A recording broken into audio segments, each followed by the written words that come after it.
Okay, welcome everybody to NLP for insurance companies. This is a companion webinar that's designed to be more technical. We have a general business webinar about AI for insurance. We give some basic backgrounds about what NLP is and how you can apply it. For the purposes of this discussion, I'm going to assume that you have at least a basic understanding of what NLP is, and you've got either a data science or a software background or enough technical background to kind of understand some of the concepts that I'm going to go into. So here's a quick overview of what we're going to discuss today. I'm going to talk a little bit about why now, and I think this is important to set the context so you're able to communicate with your constituents about why NLP is important for insurance companies.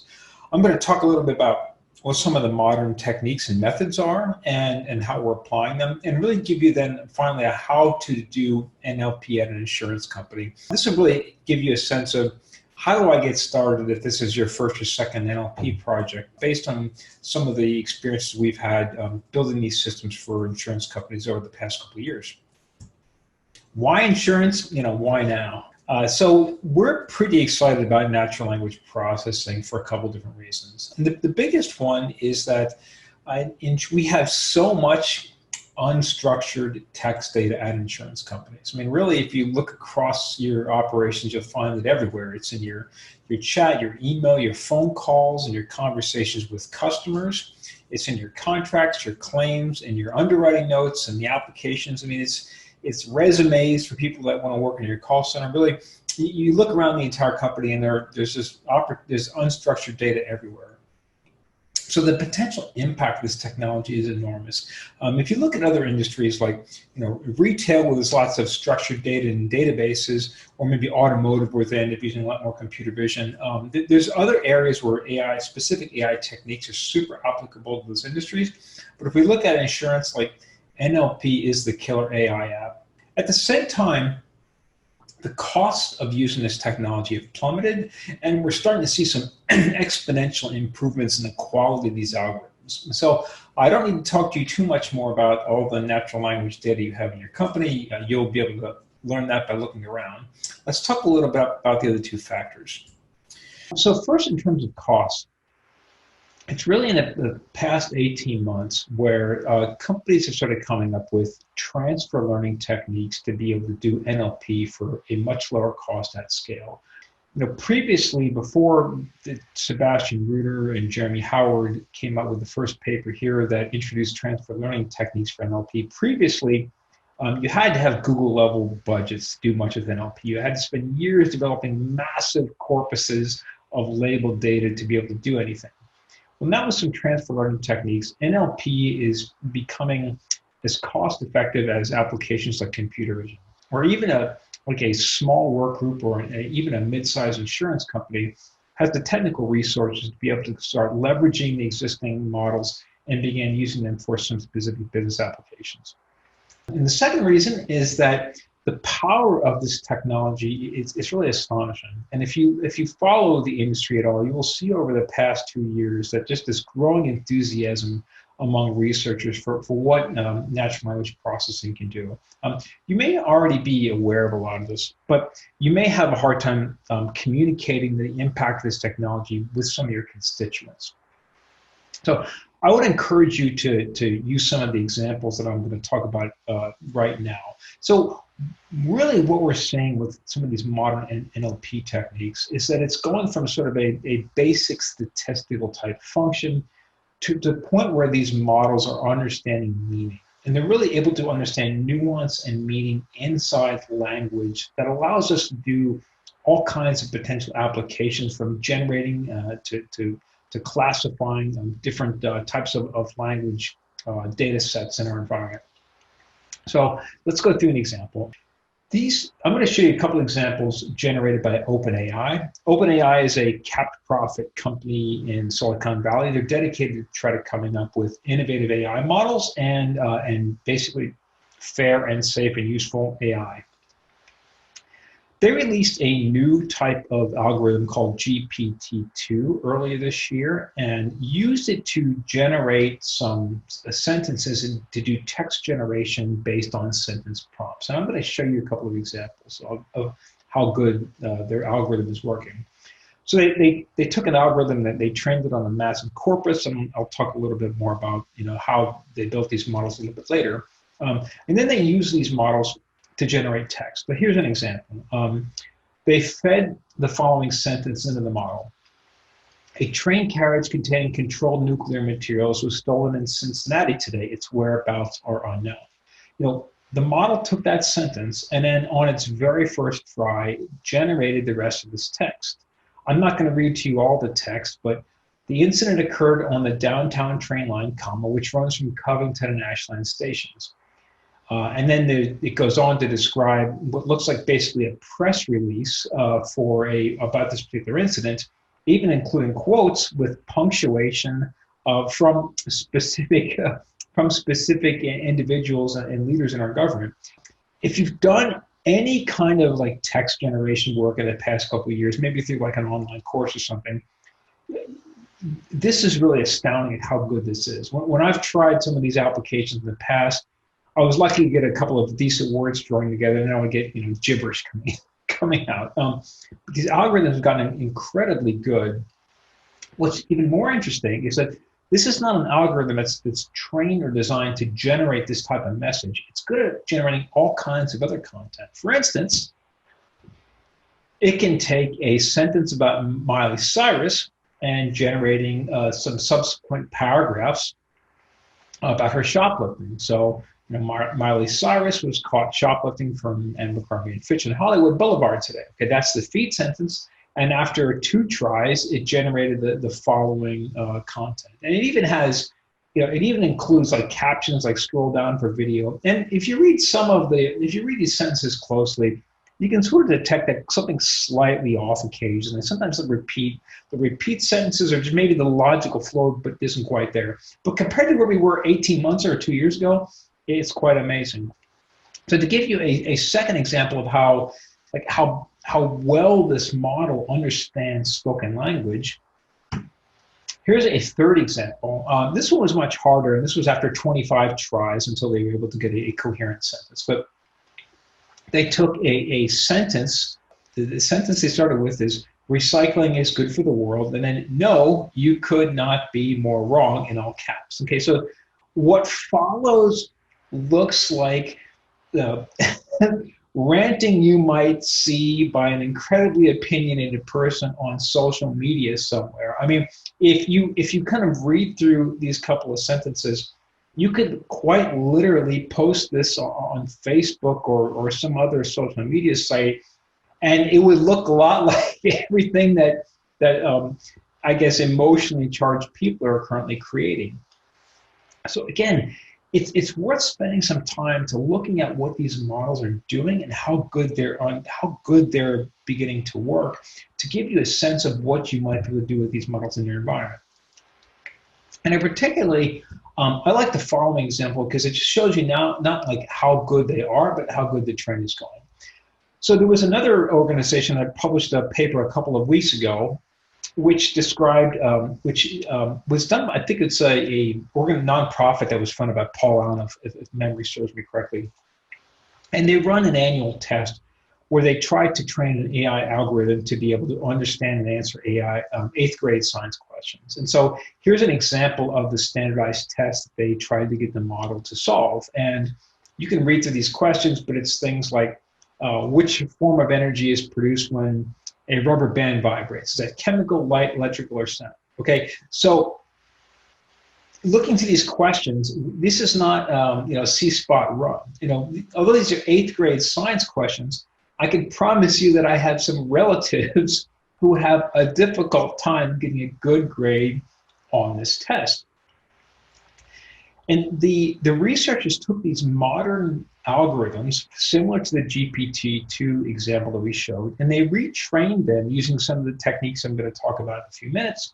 And as a result, they were able to get an A, over 90% correct on these tests by building a more customized model for this particular application. I mean, this is pretty astounding, especially if you look at the history of the different techniques they were using. A couple of years ago, it was still getting an F.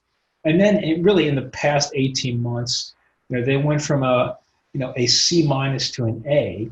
just based on using these modern language models. And so, talking about 70% accuracy to 90% accuracy is the difference between something that's an interesting side project in the company to something that's an actual application we can deploy. I mean, when you start talking about 90% accuracy in a particular application, that's when you're getting in the realm of being able to use something in production. Okay, so those are the backgrounds, and that's kind of the why. I'm going to start going into some of the more modern NLP techniques, and I'm going to give a little bit background on some of the more historical techniques. And I want to do this in case there's some of you out there who are maybe you've heard about NLP, maybe you've read a little bit about it, or did some work in college, but you haven't had a chance to apply it at work yet. So one of the most traditional NLP techniques that's been around since the 1950s, and that teams have been using to do basic NLP work for the last couple of years is called bag of words. And this is really context unaware NLP, which uses simple techniques of counting words in sentences to be able to draw correlations.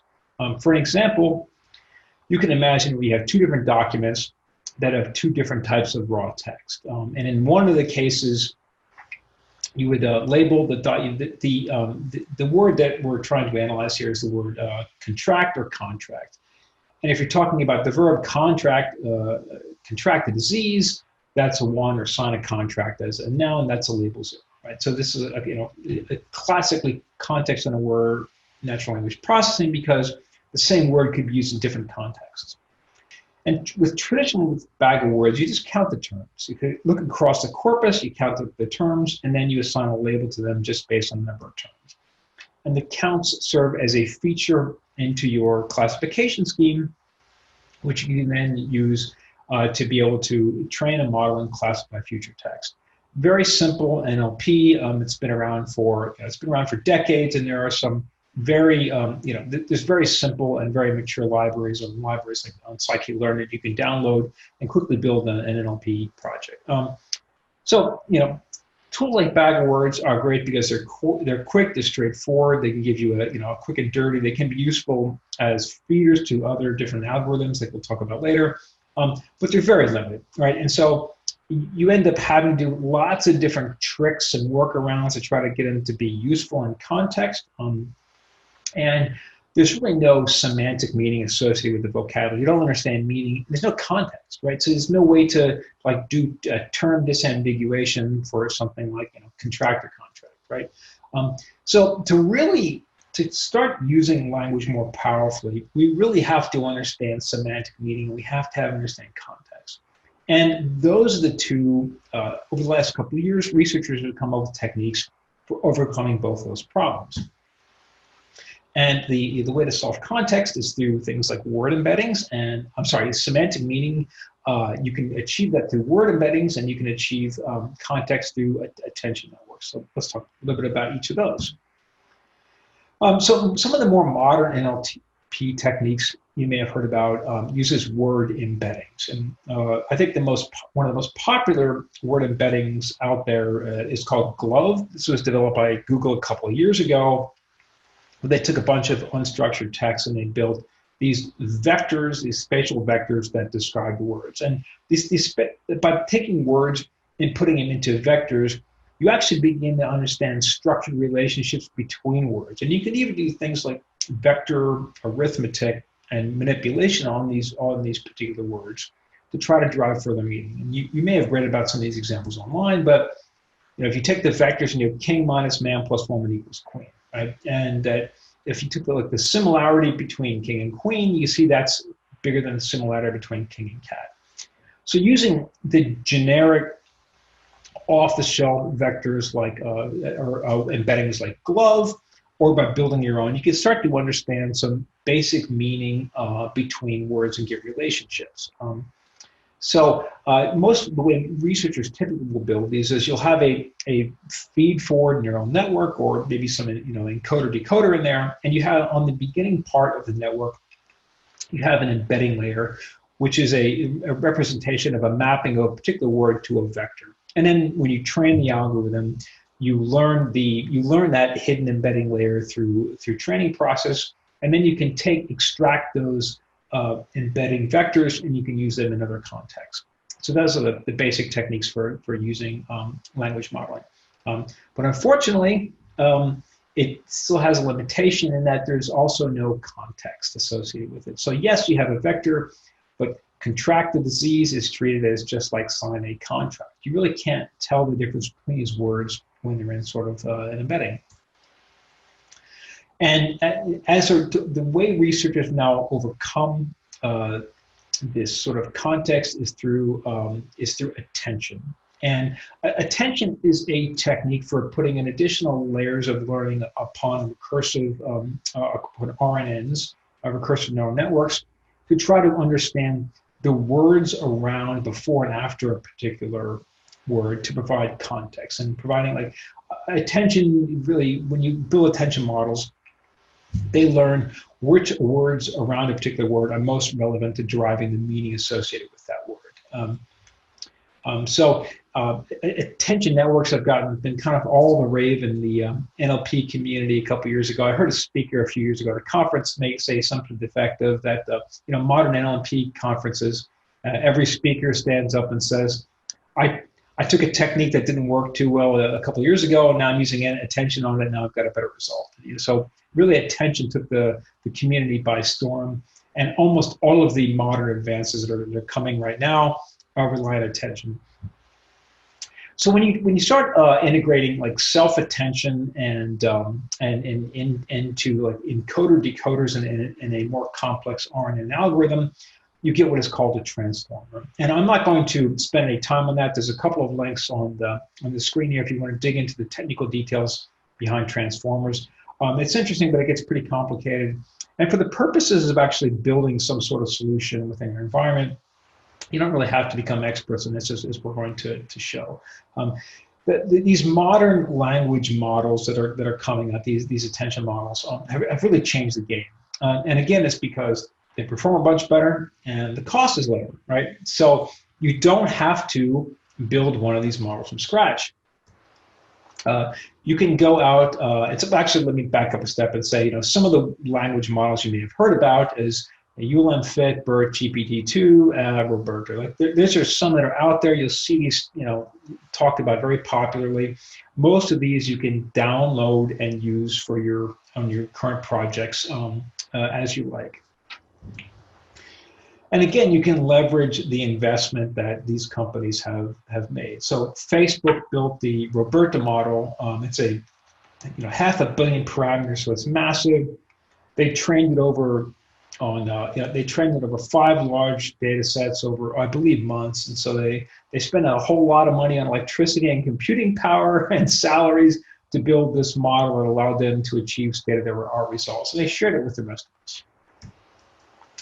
Okay, so that's kind of the background of some of the technical background. Let's talk a little bit more about how you start to implement a modern NLP classification system in insurance. And I'm specifically talking about classification because as you look for your first NLP projects, the classification and text classification is most likely going to be one of the first projects you pursue. And there's a couple reasons for that.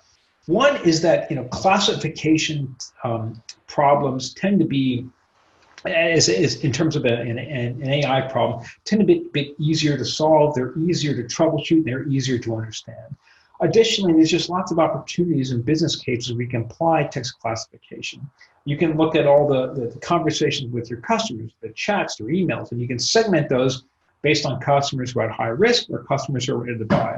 You can look at your a big stack of contracts that your lawyers are sick of looking through, and you can take those contracts and you can categorize them according to some sort of scheme that helps your lawyers organize them based upon particular the strength of the contract terms or some other factor that is interesting to them. So there's just all kinds of applications that classify text in an insurance company.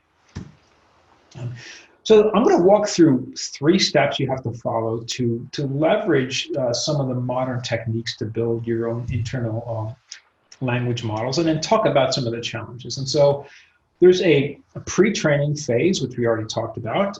There's a fine-tuning phase, which tend to be pretty straightforward, and you can find lots of tutorials online for accomplishing this. And then there tends to be the actual language model classification phase, which tends to be harder, and we'll spend most of our time talking about that. So first off, the language model training. So good news, Google, Facebook, other companies have already done this for you, right? So they've taken lots of big text out there. They've built these models and they've trained them for weeks or months by spending a lot of money, electricity, and computing power, and they've built these complex language models. And these models are good general models for understanding language. They understand what words mean, what sentences are. They have a history. They even have some contextual knowledge about different domains embedded in them. And they train these models by doing masking. So instead of labeling an entire data set, they take the existing corpus and they mask out specific words in the corpus. Now, for example, if you have a sentence, some years ago, never mind how long precisely, they would mask out the word years and and how, and then train the model to try to predict what is the missing word. And the feedback from that, they use the feedback from that training process to improve their model. And over time, through these more sophisticated masking techniques, they're able to build a basic model that you can use on your projects. And you can download Roberta off the internet and start applying it to your own tasks. And so the key aspect of this one is that they have this mass training language model head on it. And head just means the last layer of the neural networks. Once you download that model, you can repeat the process they did to do fine tuning. And that just means trying to take their generic model and tuning it to make it more, have a better understanding of a particular type of text that you have. So if you can follow the same techniques, organize all the text that you want to use in your application, if that's your emails or chats or contracts, whatever you have, run it through the same masking process of training the model, and when you're done, you will have a model that is a language model that is good at understanding and has a general representation of the specific text that you provided to it. So you've gone from a generic model to a specific model, and this is all without a lot of complex labeling work. You do this just by organizing text and kind of cranking it through the process. And again, there's lots of tutorials online. I'll show you how to do this. So, so far so good. These first two steps are pretty straightforward. Now the fun work starts in step 3. And step 3 is you have to really figure out how do you do the model classification and do the actual training. And this is where we see a lot of teams get stuck and where we end up investing most of our time on client projects. And so again, you start with this whatever specific text that you have. You have some sort of label scheme applied to that text where you have that text categorized into whatever categorization scheme that's interested to you.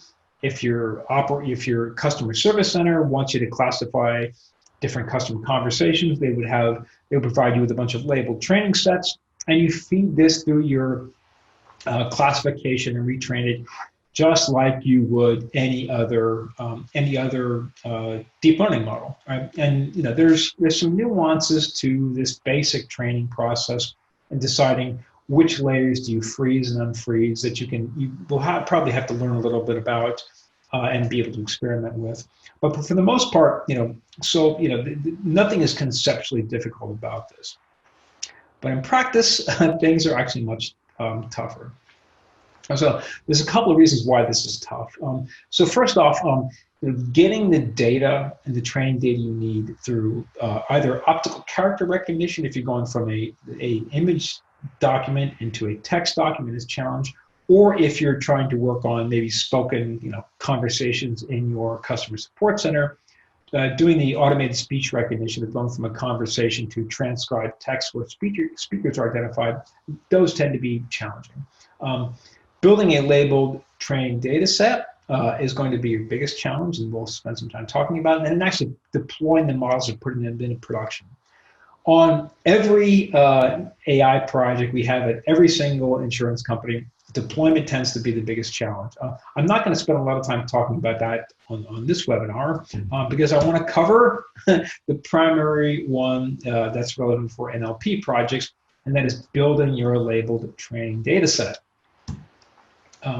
The online and textbook examples are wonderful for education, but they all start with an incredibly simple assumption, and that is you start with an existing labeled data set like IMDb, and then the instructor will tell you, well, in your real work, you have to get a labeled data set. In reality, this is tough, right? It's tough for a couple of reasons. But primarily, it's because if you think about a computer vision application, it's very quick and easy for someone to either identify something in an image or segment images based on what you want to see in them. And you can train people to do this, and you can often do it with low cost resources. And you can do it pretty quickly because we can look at an image and quickly identify what's in the image. When you talk about classifying documents, things get harder, right? Even like a customer conversation, you can debate, well, is this person ready to buy or not? Or, is this person frustrated or not? Additionally, it can also require real specialists a lot of time to do this. I mean, if you imagine what it takes to, going to your legal and contracts team and asking, the step one in building your algorithm is asking them to take 500 documents, read them, and classify them according to whatever scheme they want. I mean, give me a break. It's just, it's a practical infeasibility. So we need some way to bootstrap these projects and get to these labeling challenges through unsupervised techniques and exploration. And this ends up being more challenging. And this is really where the interesting work comes in, and where an experienced team can really make a big impact. The technique that we found most successful on projects is using a combination of weak supervision and label functions. I'm going to give you a definition of weak supervision, but like a lot of terms in machine learning, you'll find 50 different definitions out there. But the way I think of weak supervision is, it is a way of beginning to bootstrap labeling data for supervised learning through an imperfect process, either finding a small set of the data, kind of organizing the data into imprecise buckets, or maybe using some simple heuristics to based on what experts might tell you to organize the data to be able to bootstrap and kick off your training. You use that with a combination of label functions, and label functions are basically what they sound like. They are software techniques for automatically generating your label training data. You can use things like regex or logical if-then stated rules. You can even use bag of words techniques to be able to organize training data, or use maybe topology or vector differences between a particular data set. And so you can use these label functions as a software technique to begin generating your training data and improving it over time. So this is all kind of abstract, and I think it's a little bit clearer when I kind of walk through an example of how it works in practice. So in practice, when you want to start off an NLP project, and I'm assuming that you've gone through the optical character recognition or the automated speech recognition, you have a set of text documents. The next step is to sit down and talk to the experts. Ask them what they're looking at. In particular, you can say to you, okay, if you had to hand label and organize all of these different documents into the categories you're interested in, how would you do that? Where would you start? Maybe they would start by doing a keyword search on the documents, and maybe they would start by looking for a specific sentence. Maybe they would look for a couple of words combinations, but talk to them about how they would begin, how would they sort of intuitively begin organizing their data set. From that point, you can start building you can use that information to build a function. I mean, that can be regex, it can be a simple rules, it can be keyword search, it can be a sort of combination of those. And that function is going to allow you to automatically generate a set of your label training documents. So I think in this example here on the screen, I've got a simple label function. I think this is just the regex for repeat words. that you can use to generate your labeled training documents. Okay, so there's not really hand labeling. You're talking to the expert and you're building a function that allows you to generate the labeled documents. In step 3, you generate the labeled training set, you train your model on it, and you get results, right? And so you start with this label. You really follow the classification technique we talked in the 3rd step earlier, but you use the training data that you develop to this weak supervision techniques to generate your results. You have your results, and you repeat. You sit down with the expert, you show the expert your results, and you ask the expert, what do you think? Are we on the right track? Are we on the wrong track? And usually they will be able to start pointing out to you areas where you can make your model better. And then you just continue to repeat this process. You get their feedback, you improve your label functions, you generate results, and you just continue on that process. This technique is effective for a couple of reasons. For one thing, it really allows you to begin building trust with your business partner and get their enthusiasm and buy-in for what you're doing. Because you're taking their knowledge, and without a ton of their time, you're showing your ability to start generating something that might be useful for them. And it helps them see where the system is going and how much better it could be with additional investment of time on their part. So it's very valuable from that perspective. But it also allows you to show progress on your project without a lot of stops. And that's because these language models, even if you give them an imperfect data set, they're good enough to kind of start to figure out the meaning of what you're looking for and start discovering patterns that maybe even the experts are not themselves aware of.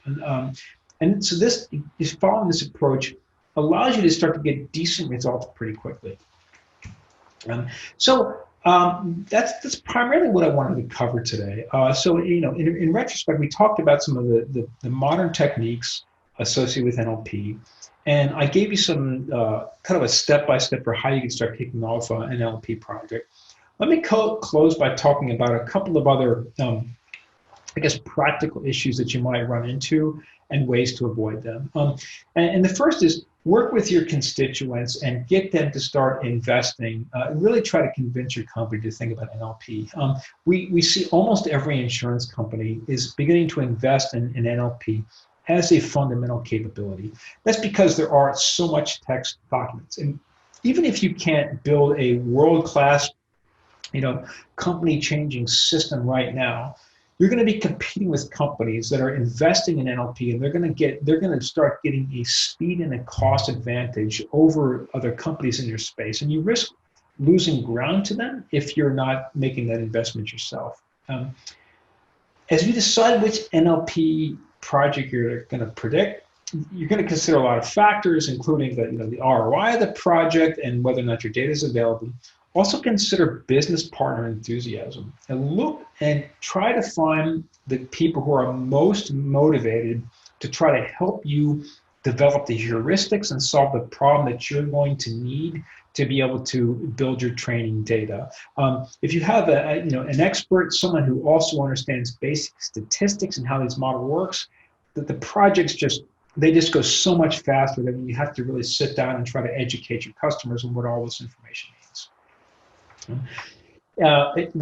run into a lot of companies where they talk about the challenges of optical character recognition or automated speech recognition, and what we usually find is that it's one of these problems that people have talked about and kicked around, but nobody has really actually put their shoulder to the problem and tried to solve it. So if you're going to invest in NLP, assign a resource in your company to really focus on driving the activities to get good OCR or ASR, this sort of data cleanup. It's just not something you can quickly outsource to somebody part-time if you or just ask a third-party firm to do it. I mean, you can use third-party firms. Someone internally really has to drive this project. The tools out there are great. You can get tools off of AWS or Azure if you're a Microsoft shop. They work well, they're quite effective, but it does take a resource that's going to drive these projects to try to get the data in a place where you can use it.